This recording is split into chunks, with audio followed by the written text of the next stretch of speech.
Hi, AJ. How are you? Good. My name is Miss Tiffany, and we are Tequila's Twin Towers Resort and Camp, and we are on a call tonight live with Miss Kathleen Manigault, Kelly Manigault, and she is going to be discussing with us tonight a little bit about her story. Um, so, Kathleen, would you like to tell us how you discovered your child had a disability? Yes, I pretty much kind of always felt that there was something a little bit, I don't want to say off or wrong, but I always felt that Franco was a little bit different, especially at the age around 18 months to Right. 2 years of age. He went from developing speech to sometimes having certain days where he didn't speak at all. Oh, So, yeah, he was. Then at his 2-year wild child checkup, he was then referred to speech. We did speech a couple months. To my mistake, he had Medicaid, but I went ahead and applied for SSI disability, not realizing they go on your month-to-month income. Oh. So once I applied, they took him off of the regular Medicaid, put him on that, and there were months where he couldn't get Medicaid at all, so I had to actually take him out of speech, and I started seeing more stuff like no sense of danger, also not really making eye contact. When he would run sideways like this, and I literally would have to go up on the slide with him at the playground in fear that he might accidentally fall off the slide because the way that he's running. Right. So around 3, I got him diagnosed at the school with autism. So he didn't get his medical diagnosis till about the age of 4 years of age, because at that time we were living in Houston, in Texas, and it's the wait list for them to actually be diagnosed medically by a developmental pediatrician. It's 9 months to a year wait list. Yes. She had to push for that. His pediatrician had only just did a preliminary diagnosis. So, yeah, he was diagnosed with autism. He also has mixed speech receptive disorder, along also with pica, which pica is something that autistic kids do get sometimes, where they put non-edible stuff in their mouth. Okay. So you have to be very, very careful with that. He also has vision issues, and that's due to the autism. He has, among astigmatism, he also has myopia of the left eye, where his left eye goes out. He also has difficulty with seeing like 3D, as well as gastrointestinal issues too, which is also related to autism because it's a neurological disorder, so it affects the whole brain.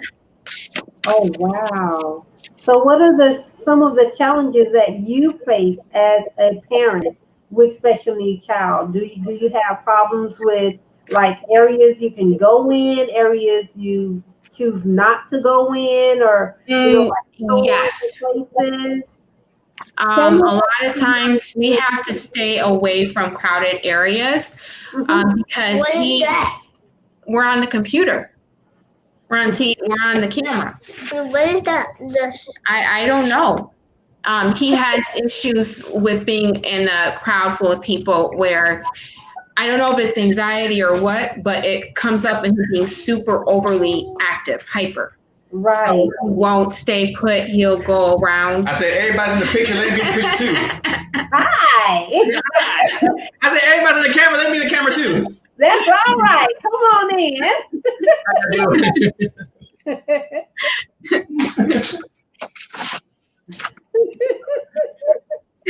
So what would you say some of his strengths are and some of his weaknesses? He's very detailed. He memorizes stuff. He might not understand what he's saying sometimes, but he does scripted speech. Okay. So he'll remember stuff like certain phrases on TV, which you gotta be very careful if you have a potty mouth. You have to be very careful what you say in front of him because sometimes he has had a habit of pick up. Oh, wow. He doesn't know. But those are his strengths. He's very passionate and very caring. The challenges that we do face is we do face behavioral challenges and also sibling challenges. There's a lot of stress on the siblings. Oh, wow. So if there was a place, let's say that we had built Tequila Twin Towers Resort and Camp, what would you like to see happen as far as you and your spouse or your family just taking a vacation and you going to get some me time? What would you like to see happen?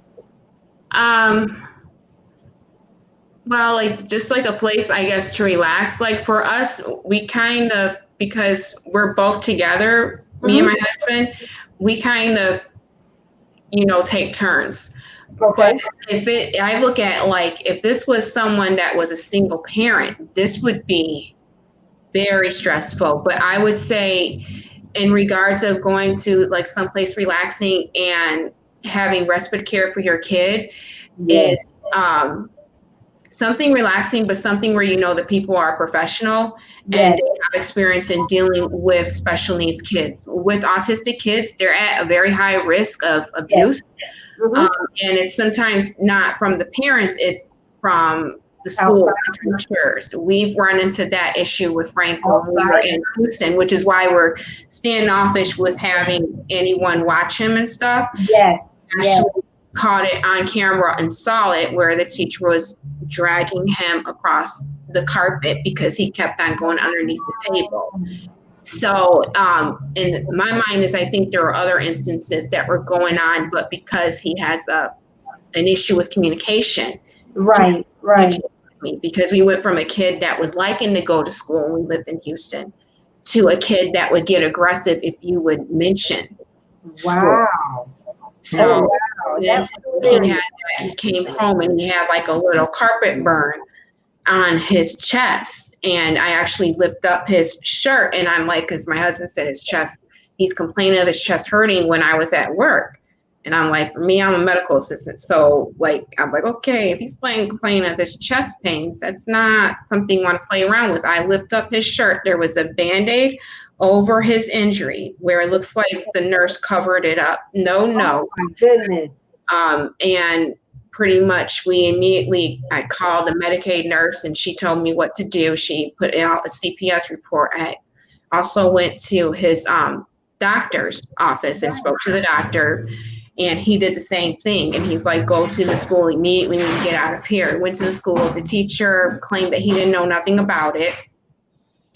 So my husband asked him, do you have any tapes? He's like, yeah, we do tape. We do have cameras in the classroom. So I had to actually literally fill out a form to review the tapes. At the time we went, the principal knew nothing about this. So when she called me the next day, because she was in a meeting, and she told me, I told her everything what happened. She was like, okay, well, we'll get the forms for you to fill it out. I filled out the forms, also marched down to the district and placed a complaint as well. And when we saw the video, we literally saw a guy that's over 6 feet, that's over 200 pounds. He didn't get out his chair, and he tugged, he said he tugged him. But to me, it was a drag. My son's only about 40 pounds. So I think that in terms of respite, making sure that you get people that actually have experience in dealing with special needs individuals, and pretty much have patience. Because I know it's stressful, but You're right. It is very stressful. My experience with my daughter was not, we had an experience where she was at school, and one day all of a sudden, because my daughter, she loved school. She absolutely loved school. But one day when I was getting her ready to go to school that morning, she said, Mommy, can I stay home? And it's unusual for her to say to me, can I stay home? But I was like, well, you can, it's fine, no big deal. So then the next day she said it again and she's like, Mommy, can I stay home? And I'm like, okay, we have a problem. Because my child don't ever ask, can she stay home? And when I sat her down and I asked her, I said, Keila, is there something going on? And she said, well,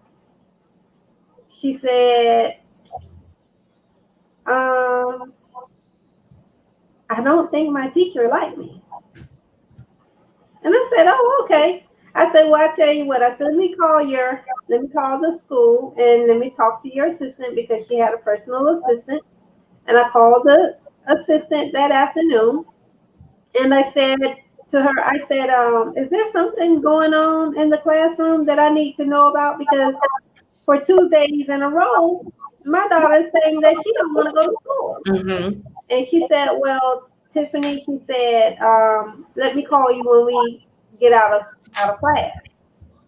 So I kept my daughter home that day. And when she got off work and she called me, I was livid because all of the things that she began to tell me, and I'm like, this is February. My child has been going to school in this class since August. Yep, same here. So I understand 100% because I went beyond that level of, okay, I can't trust my child with anyone. I can't leave her anywhere. It was through the roof. So I completely understand. Yeah. I had firsthand experience. So when the Lord began to tell me to start working on building a special needs resort and camp for parents just like ourselves, because it's so hard for us to trust people, that is my number one thing. I have to be able to find people that is going to come back. Even if we have to do level 2, level 3, whatever it is, background checks that we have to do, I want to make sure that we go through family background history, friend background history. What do you know about this person? Who are they? What kind of character do they have? Things like that. And there's also going to be cameras on site in every area of the premises because I want to make sure that special needs children and loved ones, they are taken care of to the utmost, because us as parents, if we're going to be able to go to take a respite, a break of any sort, our minds has to be clear. Our hearts has to be clear. We cannot be worrying about what's going on with our children, what's going on with our loved ones. We decide to take 5 minutes away or go and get our hands done or go and get a massage or go and get a hair done. What kind of treatment is that for us when we're worried about our children, when we're worried about a loved one? So when God gave me this idea, it was to bring awareness to us being alone. We have no support. We need support. We need a break. This is not just, we send our children to school and then they come back. This is a 24-hour, 7 days a week, 365 days a year job for us. And sometimes we don't get the break. Sometimes we're working, like with my daughter. My daughter was in and out of the hospital several times a week, sometimes for weeks at a time, sometimes for months at a time. So it was very difficult. So I understand your stress level. I understand, what you're going through. I understand, that you can't leave or trust your child or children with anyone. And then I also understand that there's also siblings that need a break too. So that's why not only are we going to have the horse therapy program, we want to have a shopping center for you guys. We want to be able to have a massage parlor along with a medical facility on the premises in case there's an emergency. Because the Lord has given me everything there is to think of that would allow us to take a break. We need this break so bad. We need the break so bad. There was so many times that I had to go in the bathroom and just stand there and cry because I didn't have support. Now you have a husband, you can take, one-on-one, but I was a single parent and I had no support. I had no family. I had no one to come in, except for here and there, so I completely understand 100% what you're talking about. The desires that you have, and where you want to go with it. So let me ask you this. What is it that you enjoy doing? What is it that you would like to do? If someone came in and said, okay, we're going to give you a wristband, you're going to be able to see your children, your loved ones, wherever you go, because it's going to be a camera, and you can log in at any time to see what's going on. What would you like to do as a parent to get away, to have some me time for you? For me, like I'm an exercise fanatic, so anything from like maybe working out to just like, I guess just anything. Like, I mean, to even just maybe even going to the park, like it doesn't take me much. You know what? And that's the thing. For a lot of us, it doesn't take much. Sometimes all it takes is a walk in the park. Sometimes all it takes is, a walk by a lake, just to be on the water and be around the water. So we found property. So please keep praying. We did find property to build this on. So we are negotiations right now so that we can have something for you guys. So it's going to take a little time, and we're doing a little fundraising, but we have partnered with United Way so that we can get up volunteers, and we'll have a medical background that'll be able to assist you guys. We'll assign one medical assistant with your family, per special needs child. So if you have a family of 5 and you have 2 special needs children, we'll assign 2 people in that group for you guys so that you're not worried. So that you're not stressed on, what's going on and things like that. So I'm excited about being able to do this for you guys. I'm excited about, you taking vacations and going places, because up until now, it's been difficult to do. Yeah. It's been very difficult to do. And the best part about this is you won't have to pay for it. That is the greatest part about it. You don't have to worry about stressing, I gotta save this, I gotta save that. Just like there are programs that have scholarships, we're gonna have programs with scholarships as well, so that your vacation trips are paid for. Because respite is so important. The respite is so important as far as mental wise, physical wise. We don't want your bodies breaking down and all of these things, because we want you to be taken care of just as well as your children and your loved ones. So I'd like to ask you, does the siblings get along very well? They do, but it can be stressful with this for kids on the spectrum and versus neurotypical kids versus non-neurotypical. Okay. Non-neurotypical is autistic children versus neurotypical, which is kids that are non-autistic. Right. It could be hard for the siblings, and there's not like, the part of the group that I'm a part of, Autism Up, I think they do have like a sibling support group, but they get a lot of support for the neurotypical siblings, and it can be a little bit stressful for them, because sometimes with autism, my son has meltdowns, or sometimes he can become aggressive, but that's mainly when he's going off of lack of sleep. It's very rare, but when it is, sometimes he does lash out on his older brother. And we tell him, don't, come and get us when that happens. Don't try to settle it yourself. But it's not uncommon for that to happen. So they go through a lot of stress too.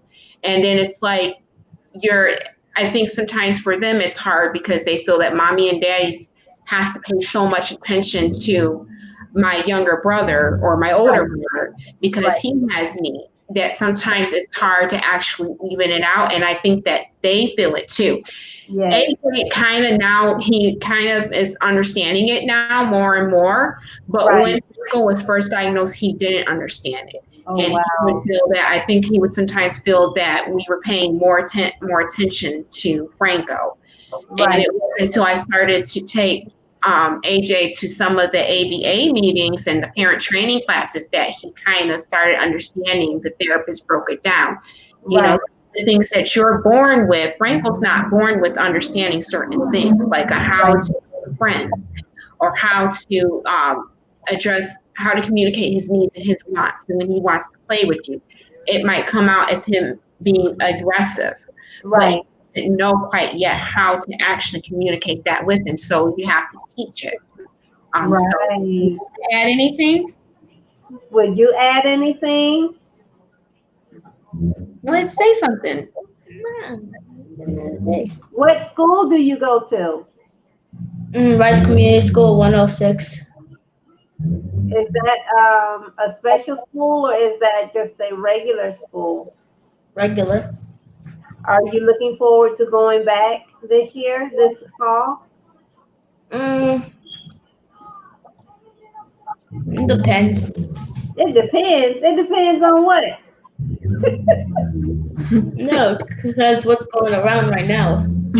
Oh, Corona. Well, you know what? You have a point. I totally understand. That does make a very good point.